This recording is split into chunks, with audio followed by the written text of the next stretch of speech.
बहुत सावधान, बहुत सावधान। अब बच्चे नहीं हो आप लोगों को हित अहित का ज्ञान होना चाहिए।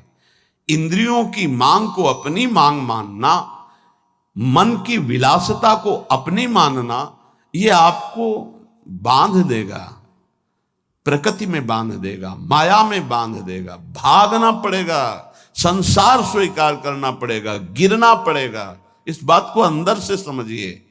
आपको बहुत मजबूत रहना है। अभी तो माया ने कोई प्रश्न ही नहीं किया आपके सामने। अभी तो सिर्फ पढ़ाई चल रही, तब आप भागते हो अंदर से, बाहर से चाहे हमारे नजदीक भले दिखाई दे रहे हो। और जिस दिन प्रश्न आया तो आप ये समझ कितने नंबर आएंगे आपकी परीक्षा के। पहले ही आप मांग कर रहे हो जगत की, तो जब प्रश्न आएगा कि एक तरफ जगत का आकर्षण, एक तरफ प्रभु का आकर्षण, तो आप उत्तर क्या दे पाओगे? क्योंकि पहले ही जगत का आकर्षण है, इसी को तो मिटाना है। नहीं समझ पा रहे आप, इसी को मिटाना है आपको। जथा लाभ संतोष सदा काहू सो कछु न चाहूंगो। जैसे मेरे प्रभु रखे वैसे रहूंगा, कभी कोई चाह नहीं करूंगा।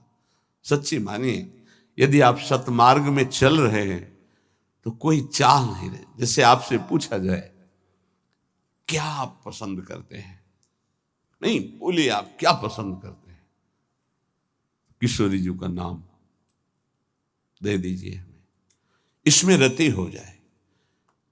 नहीं, वैसे क्या पसंद करते हैं? किशोरी जी का धाम, दिव्य वृंदावन मेरे नेत्रों में झलकने लगे, दे दीजिए आप। इनकी शिवा आपकी हृदय की मांग आपको फंसा देगी। इस शब्दों को पकड़ लीजिए। सत्संग के शब्दों को आप नहीं पकड़ते। आपका मन जब विपरीत चिंतन करता है तो आप कीर्तन कीजिए, वाणी जी का उच्च स्वर से गायन कीजिए। एक बार जीत गए तो 1000 बार इसको पटक दोगे मन को, एक बार हार गए तो 1000 बार पटकी लगाएगा आपको। आप समझो, आप किसी विशेष कृपा से आप चल रहे हैं। अगर इस विशेष कृपा की अवहेलना करेंगे तो आपका परमार्थ रुक जाएगा। पूज्यपाद श्री उड़िया बाबा जी महाराज से स्वामी अखंडानंद जी महाराज प्रश्न करते हैं, बाबा यदि कोई हमारे गुरु और इष्ट की निंदा कर रहा है तो हमारा क्या कर्तव्य बनता है? यदि कोई हमारे गुरुदेव की इष्ट की निंदा करता है तो हमारा उस समय क्या कर्तव्य बनता है? उत्तर, उस उपासक को चाहिए कि उसके सामने जो इष्ट की निंदा या गुरुदेव की कर रहा है वहां से तत्काल हट जाना चाहिए। कभी भी दोबारा उसके पास नहीं बैठना चाहिए। नीति कहती है कि सहन नहीं करना चाहिए, लेकिन प्रीति कहती है कि उठ के चल देना चाहिए, लड़ाई झगड़ा नहीं करना चाहिए। बहुत ये व्यवहार की बहुत काम की बात है।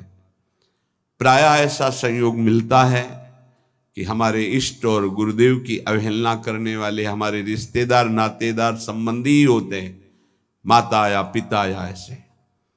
क्यों होते हैं? क्योंकि जब उनका कोई संबंधी भगवत मार्ग में चलता है तो फिर उनकी भावनाओं के विरुद्ध हो जाता है। अगर वो उनकी भावनाओं का ही केवल पोषण करने लगेगा तो इष्ट गुरु से विरुद्ध हो जाएगा, पक्का, आगे चल के देख लेना।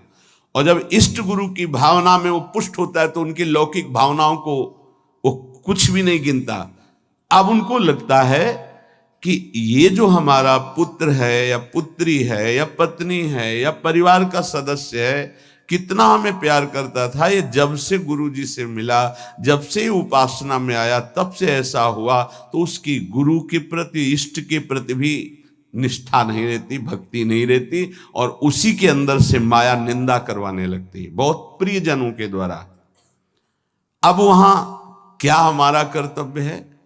हमको पास नहीं बैठना, हमको उनका विरोध नहीं करना। बाबा कहते हैं नीति तो आदेश करती है सहन ना करने की बात। संत शंभुश्री पद अपवादा कही सुनी तहां अस मर्यादा काटी जीव तासु जो बसाई, नीति कहती है। लेकिन बाबा कह रहे हैं भक्ति कहती, प्रीति कहती है कि हमको क्रोध नहीं करना, हमको वैर नहीं करना, बदला लेने की भावना नहीं करना, और ना हमको सुनना है। कान में अंगुली डाल के तत्काल वहां से अलग हो जाना, उससे फिर पुनः मिलना नहीं, उसका संबंध हृदय से अस्वीकृत करना है। जो सहन करता है तो भगवान और गुरुदेव में उसकी प्रीति स्थित हो जाती है। यही जीवन का परम लाभ है। दूर का कोई करे तो चलेगा, बिल्कुल पास का करेगा, नजदीक एकदम विरोध शुरू होगा, बिल्कुल नजदीक शुरू होगा। आपको बचाना है अपने आप को और उसका भी मंगल मनाना है। भगवान से प्रार्थना करनी है कि इसकी बुद्धि शुद्ध हो जाए और अपने को उसके आकर्षण, संबंध, वचन तीनों से दूर हटाना है।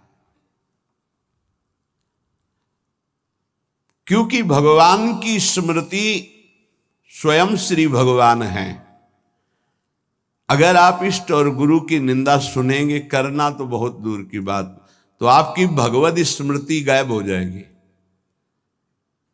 स्मृति चली जाएगी। स्मृति गई तो कुछ नहीं रह गया।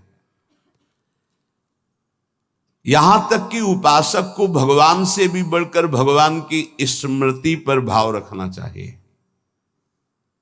यस्य स्मरण मात्रेण जन्म संसार बंधनात्, जिनका स्मरण मात्र संसार में जन्म मरण के चक्र से मुक्त कर देता है, उन प्रभु की स्मृति को प्रभु से भी बढ़कर के मानना है। कोई कहे प्रभु से बढ़कर कैसे हो सकता है? तो प्रभु तो हमारे हृदय में है, लेकिन उनकी स्मृति नहीं है, तो नाना प्रकार के विकारों में हम बंधे बह गए। और जिस दिन से गुरु कृपा से भगवत स्मृति जागृत हुई, तो हमें सुख मिला, शांति मिली, विश्राम मिला। दुख प्रभु नहीं दूर किए, प्रभु तो सबके हृदय में बैठे हैं। प्रभु की स्मृति, भजन ने दुख दूर किया। गोस्वामी जी ने भी लिखा है कि सबके हृदय अछत अविकारी, सकल जीव जग दीन दुखारी, तहां वेद अस कारण भाखा। वहां वेद ऐसा कारण बता रहे कि भगवान तो सबके हृदय में अछत अविकारी सुख सिंधु विराजमान है, पर जीव सब दीन दुखी हो रहे हैं, विषयों के प्रति दीन और दुखी हो रहे हैं। उसका कारण क्या है? भजन नहीं है। भगवान के होते हुए दुख निवृत्त नहीं हुआ, लेकिन जे भी भजन प्रारंभ हुआ भगवत स्मृति, वो दुख को जड़ से मिटा दिया। इसलिए भगवत स्मृति भगवान से भी बढ़कर, ऐसे भगवान की स्मृति देने वाले गुरुदेव और जिनकी स्मृति ऐसे हमारे आराध्य देव, अगर इनकी कोई निंदा करे तो मेरा प्रिय कैसे हो सकता है? माया जहां आप एकाग्रता करके प्रभु में लगने की कोशिश करेंगे तो विविध रूपों में आकर आपको आकर्षित करेगी। आप आकर्षित ना हो, आप विरोध से परास्त ना हो, आप अपनी भक्ति को पुष्ट रखें।